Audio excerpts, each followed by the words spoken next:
తాకట్టులో ఉన్న బంగారాన్ని విడిపించి ఆ రోజు ఆన్లైన్ రేటుకే మేము కొంటాం. Sharma gold company. ఏ హీరోతో బాగుంటది మీకు యాక్ట్ చేసేటప్పుడు? అసలుకి చాలా ఫ్లెక్సిబుల్ ఈ హీరో అయితే. అందరూ బాగుంటారు నాతో, ఈవెన్ బాలకృష్ణ గారు కూడా.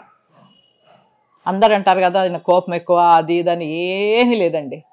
చక్కగా పక్కన కూర్చోబెట్టుకొని చక్కగా మాట్లాడతారు ఆయన. చిరంజీవి గారు కూడా ముగ్గురు మనగాళ్ళు చేసేటప్పుడు కూడా ఒక కర్ర రింగ్ వేశారు, కర్రకి వేసి దాన్ని ఇలా తగిలించుకొని దాన్ని తిప్పాలి ఇలా గిర్ర గిర్ర గిర్ర. రాఘవేంద్రరావు గారు అక్కడ కూర్చున్నారు, రత్న తిప్పు తిప్పు అంటున్నారు, అదేమో తగులుతోంది నాకు. అది ఒక్కన వెనక నుంచి నాకు 2 చేతులు వచ్చాయి, నన్ను ఇట్లా పట్టుకున్నాయి. ఏంటని చూసా, చిరంజీవి గారు వచ్చి ఇలా పట్టుకొని, ఇలా కాదు ఇలా పట్టుకొని తిప్పు తిప్పు అని అంటున్నారు నన్ను. సార్ నేను తిప్పుతాను, మీరు పక్కకి పోండి అన్నా.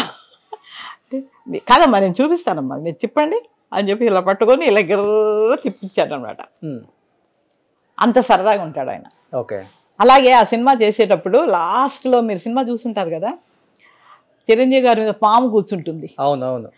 అప్పుడు రమ్యకృష్ణ ఏం చేస్తుంది, బామ్మ బామ్మ నాగపాము వచ్చింది, నాగయ్య వచ్చాడు రా అని అట్లాగా ఉండమను నేను హారతి తీసుకొని వస్తున్నానని అంటాను. హారతి తీసుకొని వస్తాను, వచ్చి ఇది ఆ పాముకి హారతి ఓం నమ శివాయ అనుకుంటూ రౌండ్ తిరుగుతాను మంచం చుట్టూ, గుర్తుందా? అది నిజమైన పాము. నేను ఎప్పుడైతే మంట హారతి ఇలా తిప్పుతూ ఉంటే అది ఇలా చూస్తుందండి, నేను ఎలా తిరిగితే అలా తిప్పుతుంది తలను. ఇంకా భయం పుట్టేసింది.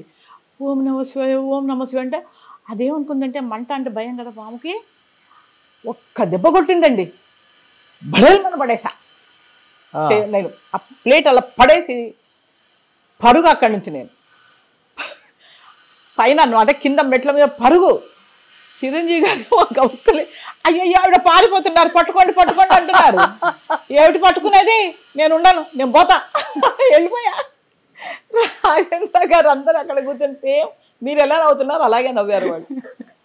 అయ్యో ఏం కాదు రత్న పైకి రా, పైకి. నేను రాను సార్, రాను, కాటేస్తుంది అది పగబట్టిందేమో.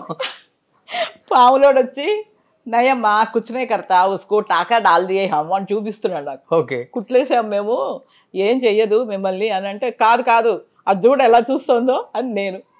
ఇంకా మొత్తానికి నన్ను మళ్ళీ పట్టుకొచ్చి కూర్చోబెట్టి నీళ్ళు తాగించి కూర్చోబెట్టారు.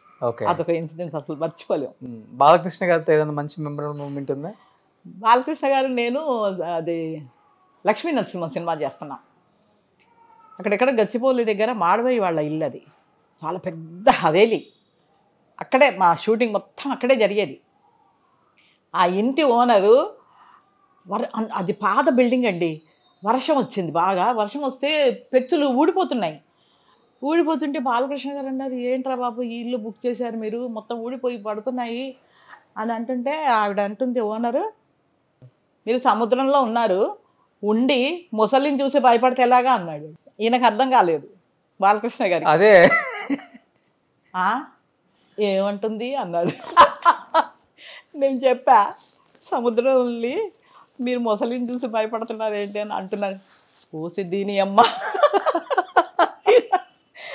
ఆ ఇంటి ఓనరా ముసలావిడ ఎందుకు అంత డైలాగ్ కుట్టింది అంటే అవన్నీ ఊడి పడిపోతున్నాయి కదా, ఈయన భయపడుతున్నారు.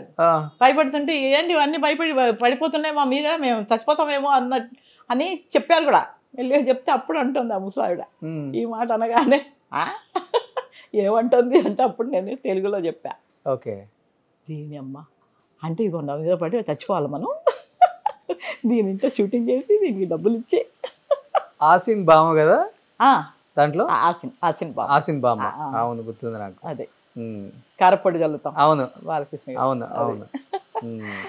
అలాగా గౌతమ్ ఎస్ఎస్సిలో కూడా అది హీరోయిన్కి బామ్మ.